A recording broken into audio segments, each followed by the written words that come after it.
بسم الله الرحمن الرحيم. الحمد لله الذي بنعمته تتم الصالحات، والصلاة والسلام على خير المرسلين الصادق الأمين صلى الله عليه وسلم تسليما كثيرا مزيدا إلى يوم الدين.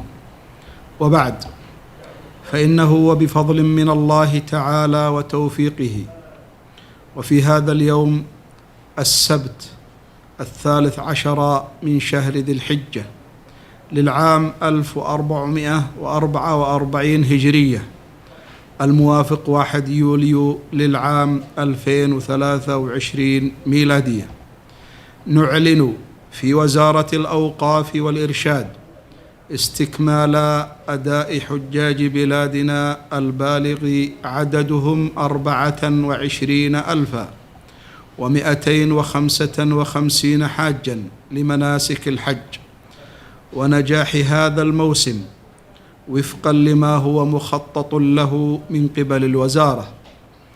فقد تكللت عملية إجراءات الحج بنجاح منذ إعلان التسجيل وحتى انتهاء الموسم. لقد حرصت وزارة الأوقاف والإرشاد على وضع معايير وضوابط من شأنها تجويد الخدمات لحجاج بلادنا في المساكن والنقل والإعاشة والمخيمات والرعاية الطبية وغيرها من الخدمات المصاحبة لأعمال الحج، بحيث يؤدي الحاج مناسكه بكل يسر وسهولة. ومع ذلك فإننا نلتمس العذر من أي تقصير محتمل لا يخلو منه جهد بشري أو خطأ غير مقصود، ونعد الجميع ببذل المزيد بإذن الله تعالى لما فيه خدمة مواطنينا القاصدين بيت الله الحرام والمشاعر المقدسة. كما أننا ومن منطلق مسؤولياتنا الإشرافية والرقابية قد اتخذنا الإجراءات القانونية والعقابية اللازمة بحق بعض المنشآت والوكالات والشركات التي أساءت استخدام صلاحياتها أو قصرت أو فرطت في مسؤولياتها والتزاماتها وواجباتها تجاه حجاج بلادنا.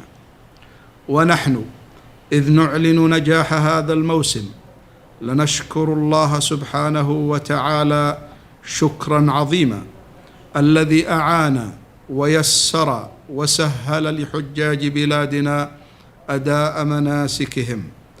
كما نشكر بعد الله قيادتنا السياسية ممثلة بفخامة رئيس مجلس القيادة الرئاسي الدكتور رشاد العليمي وجميع نوابه، ودولة رئيس الوزراء وأعضاء الحكومة على متابعتهم الدائمة لحجاج بلادنا. ونشيد بالجهود الكبيرة لقيادة الوزارة وقطاع الحج والعمرة من وكلاء ومديرين ومختصين، ولكل اللجان العاملة والقنصلية والشركات الناقلة والوكالات والجوازات والجمارك وشباب حضرموت وقيادة منفذ الوديعة المدني والعسكري وجميع من أسهم في خدمة حجاج بيت الله الحرام.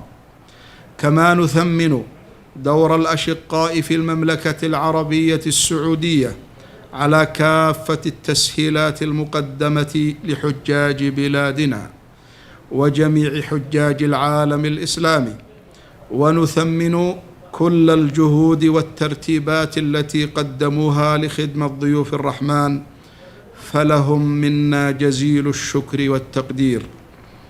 نسأل من الله تعالى أن يعيد حجاج بلادنا وحجاج العالم إلى ديارهم سالمين غانمين، وأن يتقبل منهم حجهم.